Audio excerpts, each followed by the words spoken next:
Sir mask కొడుకోవాలా అలా పడుదా ఇప్పుడు మధ్యలో దారి వదిలేండి.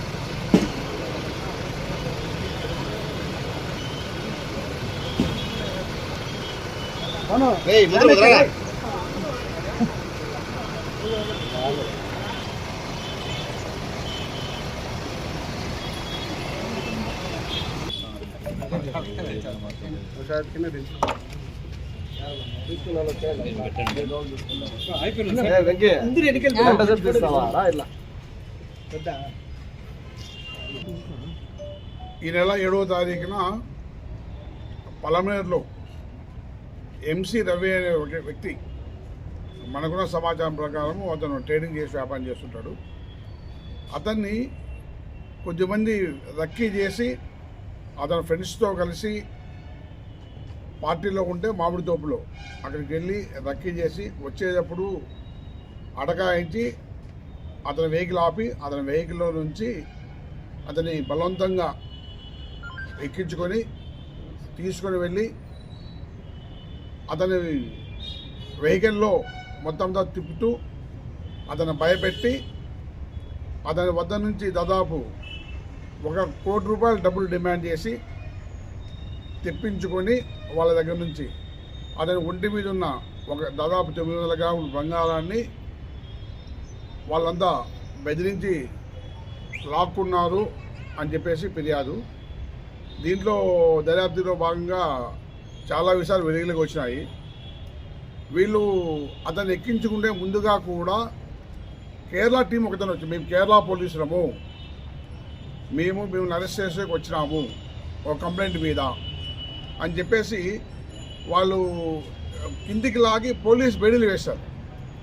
ఆ పోలీస్ బేడీలు వేయడం వల్ల వాళ్ళు ఏమనుకుంటున్నారు, ఇది కేరళ పోలీసులు అనుకున్నారు.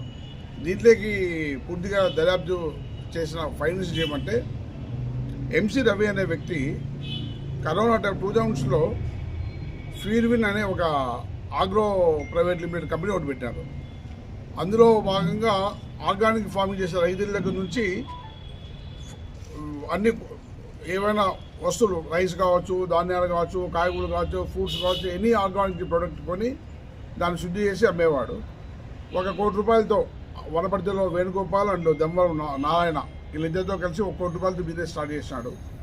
తక్కువ టైంలోనే బాగా ఎక్కువ వ్యాపారం వచ్చింది.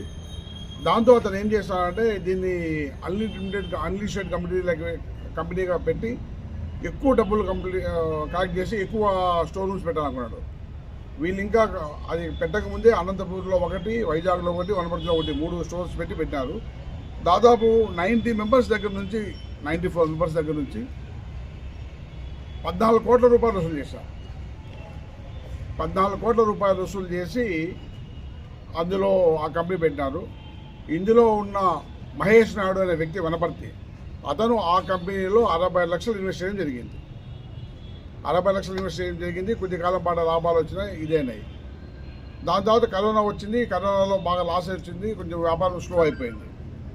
దానివల్ల అతను ఏం చేశాడు, కంపెనీ అందుబాటులో లాభాలు రావట్లేదు, కొంచెం క్లోజ్ చేసుకుంటే చాలామంది వాళ్ళు డిమాండ్ చేసినారు, మా డబ్బులు మాకు ఇవ్వండి అని. ఒక 30 మంది డబ్బులు ఇచ్చారు. డబ్బులు ఇచ్చిన తర్వాత మిగిలిన రిమైనింగ్ 34 మెంబర్స్ డబ్బులు ఇచ్చారు. 60 మంది మొత్తం ఒకసారి పోతే అతను చేతగా అని చెప్పి కోర్టుకు సరెండర్ చేసి, నా ప్రాపర్టీ ఇది, నా అప్పులు ఇవి అని నేను చెప్పేసి కోర్టు అడిగితే కోర్టుకు చెప్పాడట, నాకు కొంచెం టైం ఇస్తే రీపే చేస్తాను.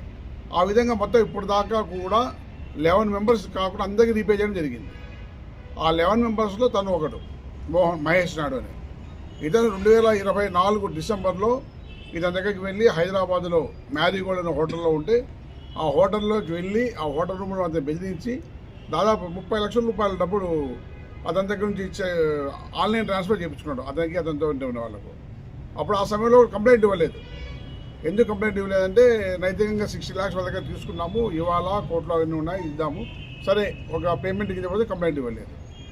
దాని తర్వాత కూడా ఇతను మనీ కోసం ట్రై చేస్తూ ఉంటే ఈ మహేష్ నాయుడు వాళ్ళ ఫ్రెండ్ భాను అని ద్వారకా తిరుమలలో ఉంటాడు. ఆ ద్వారకా తిరుమల అని చెప్పి నాకు ఇట్లా డబ్బులు రావాలి, ఇట్లా చేయాలి అంటే నేను నీకు డెఫినెట్గా ఇప్పిస్తాను, నాకు ఫ్రెండ్స్ ఉన్నారని చెప్పేసి అతను పులివెందుల సంబంధించిన నాగేశ్వరుడితో అప్రోచ్ అవుతాడు. నాగేశ్వరుడి ఇంతకుముందు ప్రైవేట్ డిటెక్టివ్ ఏజెంట్గా పనిచేసే టైంలో చాలామందితో బాగా కమ్యూనికేషన్ ఉన్న వ్యక్తి.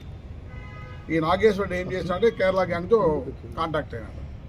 అంతా వచ్చి వాడు ట్రేడ్ చేస్తాడు, కొంచెం ఇంతకుముందు 30 lakhs వసూలు చేస్తారు, ఎవరికి కంప్లైంట్ ఇవ్వలేదు, ఈసారి పెద్ద మొత్తంలో కూడా మనము తీసుకున్నా కూడా మనకి ఎటువంటి డోకా ఉండదని చెప్పి ప్లాన్ చేసుకొని 6 vehiclesలో దాదాపు 26 మంది ఏపీ అండ్ కేరళ గ్యాంగ్ వచ్చారు. కేరళ వాళ్ళు వస్తూ పోలీస్ యూనిఫాము, తర్వాత బైడీలు, ఐడి కార్డ్స్ సంథింగ్ అంతా వచ్చి కేరళ పోలీసు లాగా యాక్ట్ చేసి వీళ్ళని తీసుకెళ్ళి ఇతన్ని కారులో తిప్పుతూ బాగా బెదిరించారు. మీ పైన చాలా కేసులు ఉన్నాయి, చాలా రకాలుగా ఉన్నాయి, మీకు ఈ దీన్ని చంపుతామని చెప్పి. అతను గ్రామంలో ఉన్న వాళ్ళను, వాళ్ళ అన్నదమ్ములను, పిల్లలను, వాళ్ళ భార్యను, ఫ్రెండ్స్ను అన్ని దాదాపు ₹1 కోటి డబ్బులు కలెక్ట్ చేసుకొని ఈ చిక్బలాపురం టోల్గేట్కి మొత్తం ఇక రాయచూరు, మదనపల్లి, పులిందాలు తిప్పి అక్కడ తర్వాత ధర్మవరము, చిక్బలాపూర్, బెంగళూరు దాకా వెళ్ళి మళ్ళీ చిక్బలాపూర్లో మార్నింగ్ ఎర్లీ అవర్స్ మార్నింగ్ ₹1 కోటి డబ్బులు అతను ఒంటిపై ఉన్న ఇవన్నీ తీసుకొని అతను అక్కడ వదిలేకపోవడం జరిగింది. వదిలిపోయిన తర్వాత అతను భయపడ్డాడు. మహేష్ అనే వ్యక్తిని చూశాడు, గుర్తుపట్టాడు. సరే అతను 30 lakhs ఇవ్వాలనుకుంటే భయపడ్డాడు. భయపడిన తర్వాత అతనికి ఇక్కడికి వచ్చాక విచారిస్తే అర్థమైంది ఎవరెవరు చేస్తారు ఏం కదా అనేసి. వాళ్ళ అమ్మ నాన్న కలిసి 12th వచ్చి మాకు కంప్లైంట్ ఇచ్చారు. అప్పుడుండి ఇన్స్పెక్టర్ మోహన్ రెడ్డి ఆధ్వర్యంలో చాలా టీమ్స్ చాలా రకాలుగా జరిగినాయి. ఇవన్నీ పేపర్లో వచ్చి బాగా ఎక్స్పోజ్ అయిపోయిన తర్వాత చాలా టీమ్స్ మోహన్ రెడ్డి కేరళ పోయాడు, పరశురామ్ ద్వారకాదేవిలో పోయాడు, రాంభూపాల్ హైదరాబాద్ వనపర్తి అంతా పోయించారు, లోకేష్ హైదరాబాద్ పోయించాడు. అన్ని టీమ్స్ పులివెందుల అందరికా టీమ్స్ పోయినాయి. ఆ టీమ్స్ హల్చల్ చేసేసరికి బాగా ఎక్స్పోజ్ అయిపోయింది. ఈ కేసెస్ ఎలాగైనా కానీ బయటకు వచ్చింది. దాంతోపాటు కేరళ వాళ్ళు చేస్తే కేరళలో ఎవరైతే ఈ టీం లీడర్ ఉన్నాడో రోషన్, అతనిపై దాదాపు 21 కేసులు ఉన్నాయి. ఎవరైతే నాగేశ్వరుడు పార్టిసిపేట్ అతనిపైన దాదాపు ఒక 8 కేసులు సైబర్ క్రైమ్స్ ఉన్నాయి, వేరే కేసులు ఉన్నాయి. ఎడ్విన్ అనే అతని మీద కేసు ఉన్నాయి. ఎడ్విన్ అనే అతనిపైన ఇందులో ప్రధాన ముద్దాయి ఇప్పుడు అరెస్ట్ కాపిన ముద్దాయి పైన రాప్తార్లో డెకాడ్ కేసులు ఉన్నాయి, మదురైలో కేసు ఉంది. వీళ్ళంతా గ్రూప్స్ ఏర్పడి చాలామంది కేరళ గ్యాంగ్స్ ఈ ఆన్ అగ్రిమెంట్ మీద ఇక్కడ వచ్చి నేరాలు చేస్తున్న విషయం వెలుగులోకి వచ్చింది. దీనివల్ల వాళ్ళు బాగా ఎక్స్పోజ్ అవుతున్నాము, మళ్ళీ మీడియాకు వాటికి ఇదవుతుంది, ఏదో రకంగా వచ్చి అతనితో రాజీ కావాలని చెప్పి ప్రయత్నాలు మొదలుపెట్టారు.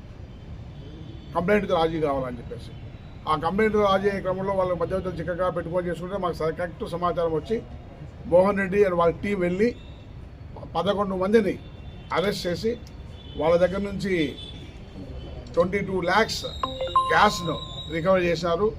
అట్లాగే వాళ్ళ దగ్గర నుండి ఐడి కార్డ్స్, తర్వాత 4 ID cards, uniform, hand cups అన్నీ కూడా సీజ్ చేయడం జరిగింది. 3 vehicles పట్టుకోవడం జరిగింది. 6 vehicles 3 vehicles పట్టుకోవడం జరిగింది. దీనికి సంబంధించి వాళ్ళు స్టే చేసిన ప్రాంతాల్లోనూ, వాళ్ళు తిరిగిన ప్రాంతాల్లోనూ, ఆ టోల్ గేట్లోనూ అన్నింటిలో చాలా విషయాల మటుకు మనం సీసీ కెమెరాల ద్వారా సమగ్రమైన దీన్ని కలెక్ట్ చేయడం జరిగింది. వాళ్ళ ఫోన్లు సీసీ సందర్భంగా చూస్తే వాళ్ళ ఫోన్లలో వాళ్ళ సెల్ఫీలు తీసుకున్నారు, ఫోటోలు తీసుకున్నారు, వాళ్ళతో ఉన్న వీడియోస్ తీసుకున్నారు. దీనిపైన ఇంకా పూర్తిగా దర్యాప్తు తర్వాత వాళ్ళ ఫోన్లు ల్యాబ్కి పంపించి వివరాలన్నీ సేకరించి వాళ్ళ దగ్గర ఎవిడెన్స్ అంతా కలెక్ట్ చేసేది ఉంటుంది. మిగిలిన ఫర్దర్ ఇష్యూస్ తర్వాత చెప్పచ్చు. ఇప్పటికైతే అదే రిమాండ్ పంపిస్తున్నాము 11 మందిని. ఇంకా కూడా పరారులో చాలామంది ఉన్నారు, వాళ్ళు కూడా పట్టుకుంటాం, తొందరలో పట్టుకుంటాము. ప్రస్తుతానికి 22 లక్షలు రికవర్ అయింది. అందులో 20 లక్షల రూపాయలు మహేష్ అనే దగ్గర తీసుకుని వాళ్ళ మామకి ఇచ్చి గతంలో ఉన్న అప్పులు కట్టమని చెప్పారు. వాళ్ళ మామ కూడా పిలిపించి ఎంక్వైరీ చేయాల్సి ఉంటుంది. మిగిలిన ఎవరైతే పరారులో ఉన్నాడో ఈ మధ్యలో మీరు చూసినారు, భాను ప్రకాశ్ అనే ఒక వ్యక్తి ఫేస్బుక్లో చెప్పాడు, నేనేమీ తప్పు చేయలేదు, మహేష్ అనే వ్యక్తికి డబ్బులు ఇవ్వాలి, మేము తీసుకెళ్ళి డాబా దగ్గర కూర్చోబెట్టుకొని 70 లక్షల రూపాయలు డబ్బులు తీసుకుని వాళ్ళకి ఇచ్చి నేను 20 లక్షల మాత్రం తీసుకున్నాను అని. ఎస్, అతను చెప్పిన దాంట్లో తీసుకుపోయింది ఫ్యాక్ట్. మిగిలింది మొత్తం అంతా తిప్పుకొని కారులో తిప్పుకొని కొట్టి ₹1 కోటి డబ్బులు తీసుకొని చిక్బలాపూర్ డాబాలో కాదు, ఒంటి మీద 900 grams ఉన్నాయి. వీళ్ళు చెప్పిన సమాచారం ప్రకారం చాలా మటుకు గోల్డ్ అన్నీ ఇప్పుడు 16 వ్యక్తుల దగ్గర ఉన్నాయని చెప్పారు. పూర్తిగా ఎంక్వైరీ చేపిస్తాము. ఈ కేసులో అందరి మీద సమగ్రమైన ఎవిడెన్స్ కలెక్ట్ చేయబడింది. సెల్ ఫోన్స్ మూమెంటు, వాళ్ళ audios, videos, tower locations, call locations అన్నీ కూడా చాలా మటుకు ఫుల్ఫిల్గా ఉన్నాయి. వీటిపైన మేము కఠినమైన యాక్షన్ తీసుకున్నాం. మిగిలిన తొందరలోనే అరెస్ట్ చేసి రిమాండ్ పంపిస్తాం. Thank you. సార్ పలంనేరులో ఎవరైనా ఉన్నారు సార్ ఈ కేసులో? ఎస్, పలమనేరులో అతని మూమెంట్ గురించి వీళ్ళకు భాను ప్రకాశ్ అయితే సమాచారం ఇచ్చాయని చెప్పేసి ఒక ఇన్ఫర్మేషన్ ఉంది. దానిపైన కూడా సమగ్రంగా దర్యాప్తు జరుపుతున్నాము. వాళ్ళ మీద కూడా ఎవరైతే అతనికి సమాచారం ఇచ్చి చేశారో ఇప్పుడు దాకా వాళ్ళకి ఎకనామికల్ బెనిఫిట్స్ ఇచ్చేట్టు వాళ్ళకి సమాచారం లేదు, లేదా వాళ్ళకున్న గుడ్ రిలేషను లేదా ఏ రకమైన రిలేషన్ తెలియదు, కానీ సమాచారం అయితే లోకల్ నుంచి అతని మూమెంట్ గురించి పోయిందనే విషయం తెలుస్తుంది. దానిపైన మరింత లోతుగా దర్యాప్తు జరిపే అవసరం ఉంటుంది. మరిన్ని ఆధారాలు తీసుకోవాల్సిన అవసరం ఉంది. భాను ప్రకాష్ అనేవాడు ద్వారకా తిరుమల. వాడు వాళ్ళ ఫాదరు చిన్న వ్యవసాయ చేసే వ్యక్తి. వాళ్ళ తమ్ముడు మొన్ననే మర్డర్ కేసులో ఇన్వాల్వ్మెంట్ అయి ఉన్నాడు. ఇతను మర్డర్ కేసులో ఇన్వాల్వ్మెంట్ అయి ఉన్నాడు.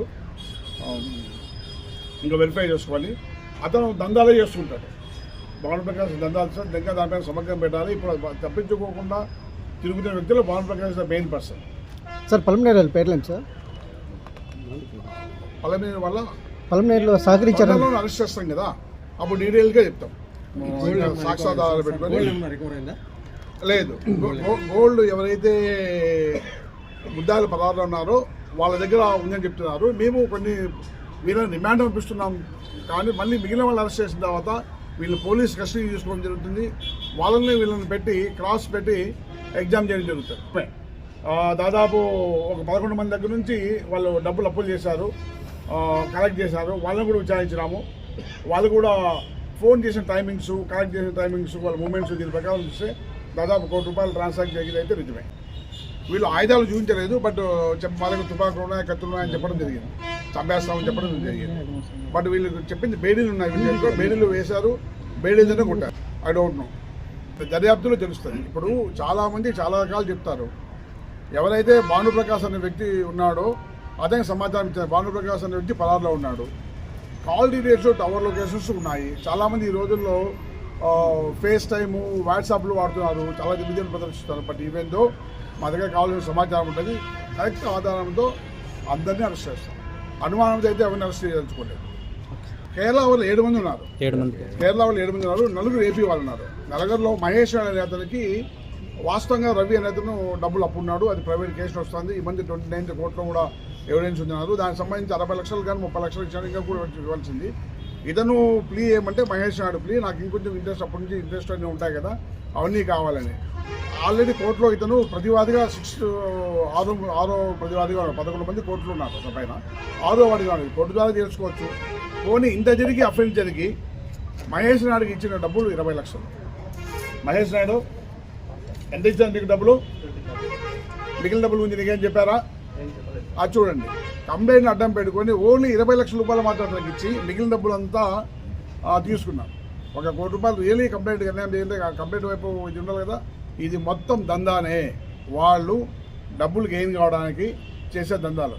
ఈ దందాలు కేరళ గ్యాంగ్స్ ఇక్కడే కాదు, చాలా చోట్ల దాదాపు 21 చోట్ల జరిగినట్లు, మన ఏపీలో కాదు, తమిళనాడు, కర్ణాటక, మధ్యప్రదేశ్లో బాగా యాక్టివ్గా ఉన్నట్టుంది. దీనిపైన సమగ్ర విచారణ జరుగుతుంది. ఆల్మోస్ట్ ఇప్పుడు రాప్తాడ్లో 2 కేసెస్ హైవే డెకాయిట్స్ ఉన్నాయి, సత్సాయి తాలూకా ఉన్నాయి, ద్వారకాతిరుమలలో ఒకటి ఉందన్నా కానీ ఇంకా డీటెయిల్స్ తీసుకోవాలి.